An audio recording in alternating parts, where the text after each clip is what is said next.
All right, ladies and gentlemen, I am gordietamayo. Super excited to be joining you here today. Thank you for the opportunity to speak to you about some things that are really going to jumpstart you from wherever you're at. If you walked into this weekend being stuck in a particular arena, my hope and aspiration is that this is going to help propel you out of that space. And if you're not there but looking to accelerate to a new level, then my hope and aspiration is that this is going to help you do that as well. And so, without further ado, we are going to be getting into dominating your domain, or how to stand out in the marketplace. Some etymology on what it means to dominate your domain. Now, to dominate means to govern or to rule over, and a domain means a specified area of expertise or knowledge. And so, again, let me ask that question: who wants to dominate a specific area of expertise or ground of knowledge that they possess? I know I do, and I believe every one of you do as well. With an innumerable amount of competitors that you may see in the marketplace, how do you differentiate yourself? How do you stand out in a marketplace where cookie cutter versions are so prevalent, and we're simply replicating what somebody else is doing?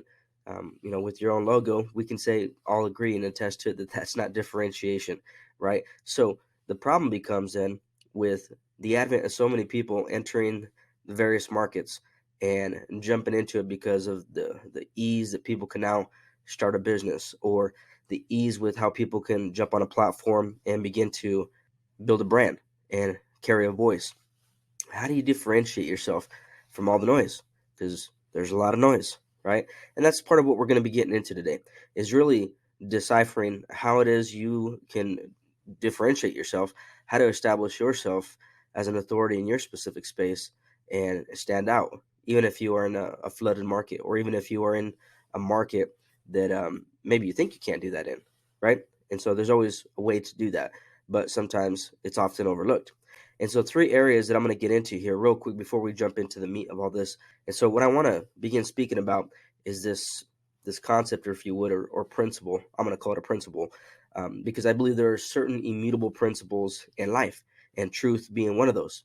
I look at it in like three stages that we go through when we're confronted with new information that we perceive to be true. And the first piece of that is ignorance, or the absence of truth. Now, we all got to come to a place to understand and agree that none of us knows it all. And because the exact opposite of that, pride, a lack of humility, inevitably leads one to be unteachable and eventually stumble, or inevitably to fall. And so when we can fundamentally come to the place or the realization that there's a lack of understanding, or that we don't know everything, then we are ready to receive something that we didn't have before.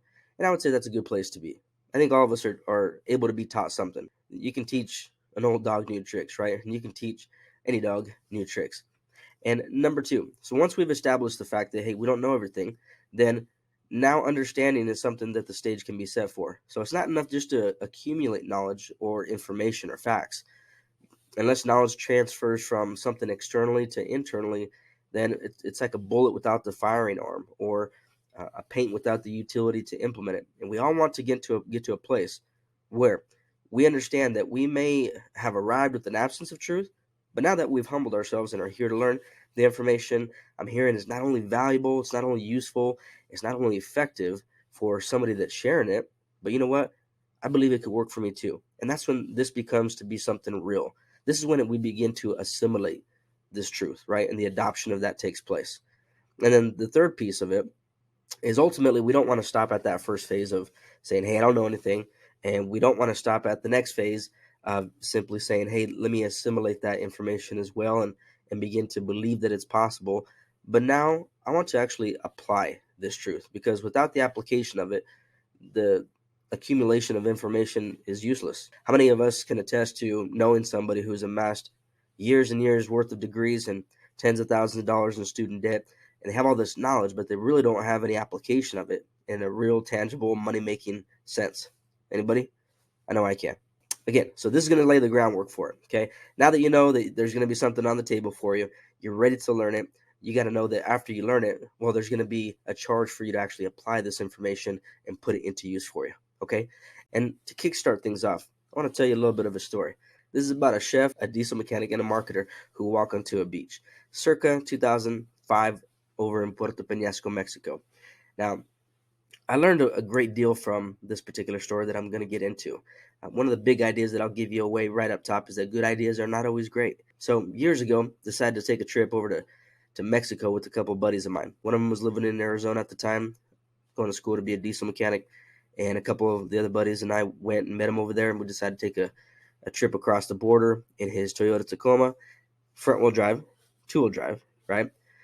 Just so you know, because all of us were Idaho boys, but we didn't have 4-wheel drive. He didn't have 4-wheel drive for various reasons. But we decided to take his truck across the border, head over, had some family that actually owned some property there. We're like, hey, maybe we could stay with them.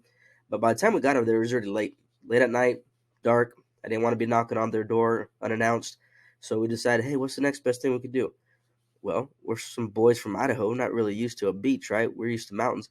Let's head over to the beach. Let's drive up to the beach, pull up by the water, enjoy the view, and just crack open a few beers. So that's what we did.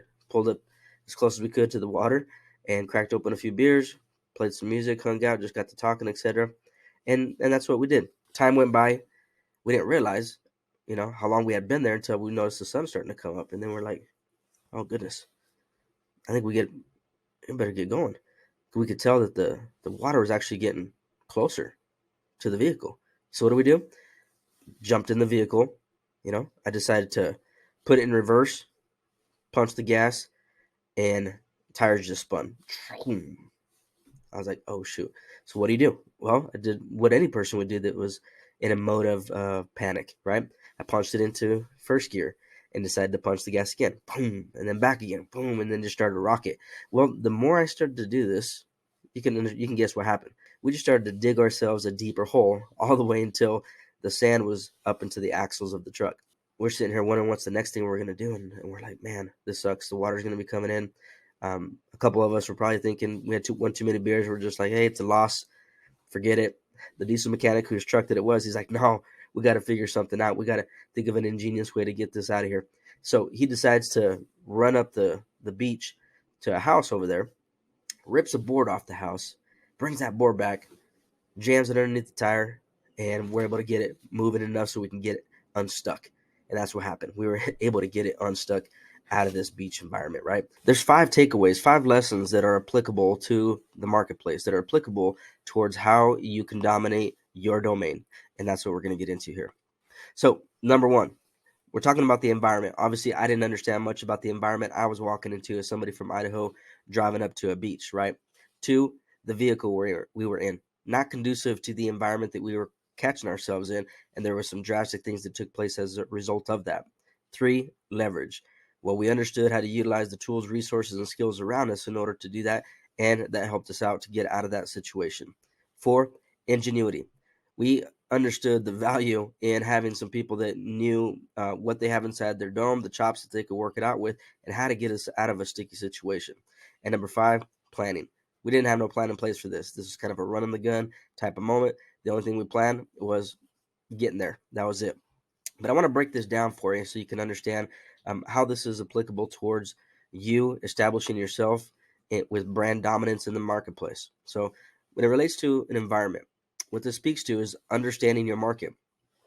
There's an old saying that you maybe have heard of before. It says, if you have raced with runners and they have worn you out, how can you compete with horses? Knowing the market or competitive intelligence, which you may have heard it noted before, it's not just about knowing your competitors' pricing and products. It is about that, but not just about that. It's also about understanding consumer behavior, identifying your unique selling proposition, and differentiation. How well do you know the marketplace? How well do you know what your competitors are doing? And how well do you know how they are connecting and resonating with similar audiences as yourself? These are questions that we shouldn't just ask ourselves, but these are actual questions that we should know about, and questions that you can actually find the answers to if you know how to do it. Number 2, the vehicle. What I want to touch base on here is related to developing a brand identity. So if somebody were to ask you what your brand represents, would you be able to do that? Because your brand is more than the emblem that you have on your packaging. It's more than the color scheme, and it's more than the personality. Ideally, it's a combination of that plus some, right? You want your audience to connect with your brand ethos, or the character, beliefs, and ideals, which is reflected in your messaging, in your visuals, in your color scheme, all that combined. That ought to be the way that you're approaching your brand personality and your brand identity. Number three, leverage or creating a strong online presence. So, with all the tools that are available today, there are plenty of options available out there for you to formulate a robust media, influencer, and advertising strategy. But do you have a digital content marketing plan in place? Because most people, they don't. And a poorly developed content plan can be just as bad as a lack of one. So maybe you have some things in place, but maybe it's not consistent. Maybe you're not committed to the process of getting something out consistently where you can get your audiences to actually know what your brand identity is. And if you don't, then those are some question marks that we have to put on the table here. Ingenuity or establishing customer loyalty. So it's not just about capturing clients, and it's not just about selling clients a product or a service. It's also about taking care of them for the long run. Most people overlook the customer experience, which is a drastic mistake. And there are billions of dollars that are lost on the table across the board in various industries because companies refuse to focus on the customer experience and look at it from a long term perspective. But this is another question, a couple of questions I want to ask you about. How do you create for your brand memorable customer experiences that reflect your values and resonate with your customers? Do you have measures in place that provide exceptional customer service? Do you have a loyalty program in place and processes for encouraging reviews or referrals? And planning, measuring and analyzing your success. Where there is no vision, the people perish. You've probably heard that before. So, what do you do when the market shifts? Do you have a brand strategy in place with defined success metrics? Are you tracking and analyzing performance data to optimize your brand and strategy? If you have a plan to help you, survey the environment, equip your vehicle, leverage the tools that you got, use ingenuity, then great. You're off to a great start. But if not, but you're beginning to see the importance of it, then there's hope and there's some work to do. I want to tell you another story. And the whole purpose of this, you'll see it at the end here. Circa 2007, back in Boise, Idaho. I was involved with some people in a company who was selling a variety of different products, home care products, all kinds of different things. But the thing that I noticed right off the bat was, man, some of the people that were making the most money were making the most money off of the beauty care products. Now, I'm a man, didn't quite know anything about this particular industry or this particular type of product and service other than, hey, people are making a lot of money at it. I'd love to do the same thing. And so what did I do? Well, I went and found somebody who I thought knew how to put on makeup. And I was like, hey, I know I can get a house full of people, a house full of women that are interested in buying makeup. Would you help me come and put makeup on for them? They're like, sure. Yeah, let's do that. And so part of it was I wanted to make the money, but the other part of it was I wanted to capture the attention of some people that I was seeking out as mentors. And I wanted to bring value to the table by showing them that, hey, I could push the envelope here. I can do something that I'm not necessarily great at or knowledgeable at, and I can hit a home run with it. And I'm going to do that. I'm going to prove it to you, and I'm going to do that. So that's what I set out to do. I invited a bunch of people, set a date, had it all planned out, had the person coming in that was going to be applying makeup, etc., and we were getting ready to go. Well, prior to this taking place, I had taken a trip out of town, went over to Eastern Idaho, visited some family, and on the way back, I picked up a bucket of apples before I left from a tree. Threw some apples in there, brought it back, placed it in my pantry, let it sit there for the next couple of days. This event was coming up, and so I began to wake up one morning and began to clean the house out. And I was just going to town, cleaning everything out. Well, I finally get to the pantry side, and I'm getting that area cleaned out and whatnot. And so I had to move the bucket of apples out of the way. And when I do, guess what happens? Gnats galore just start coming out of that bucket. And I was freaking out at this point because I'm like, yo, it's like 20 minutes until people are going to show up. Got a bunch of gnats flying all over the house. What am I going to do? So I grab a broom and I start trying to sweep these gnats out of the house through the back door and the window. And needless to say, I'm not able to get all the gnats out. But I'm like, man, I guess that's got to do. It's good enough. But I wasn't going to say anything to anybody. So people start showing up. People were making their rounds, saying pleasantries, etc., and saying hello, shaking hands. I got the opportunity to start explaining the products that we're going to be sharing with them and going over. And people began to sit down and apply this makeup and stuff. And so I'm just sitting in the back. I'm just hosting, right? Sitting back, observing, watching as they're doing this, having a good time, laughing, etc. And as they're doing this, all of a sudden I see one of the women go like this to her face. And she wipes her face off and looks at a gnat on her face. And then other ladies start doing the same thing. And I'm like, oh my goodness. I was so embarrassed. I don't even think I apologized because I was that embarrassed. Needless to say, I don't think I made one sale. off of that particular event. But I learned some things from it. One, I learned not to be afraid to take a risk. And two, I understood when to pivot. I didn't quit, but I knew when to pivot. So I didn't get out of that particular product line per se, but I found some other people that were better at that than I was. And I was able to leverage their knowledge, their insight, their connections, etc., in order to capitalize on this specific space. So I say that as an encouragement to you because it's probably one of the most embarrassing encounters that I've had in business. And it didn't stop me. It didn't make me quit. It didn't make me throw in the towel and tap out. I just realized I needed to pivot and change lanes. I hope that was of value to you. If you want some more in-depth coaching and assistance in this arena, if everything that I was going through here, these 5 points of how you can use these pointers to dominate your brand, if this just seems overwhelming, because guess what? I know it is. I've been there myself. I've helped people navigate through this because it can be cumbersome, it can be time consuming, and it can be overwhelming. But you're not alone. There are resources. There are people like myself who can help you out with that. And if you're actually ready to level up, to invest in yourself, and to do that, then I encourage you to contact me here. You can go ahead and scan this here.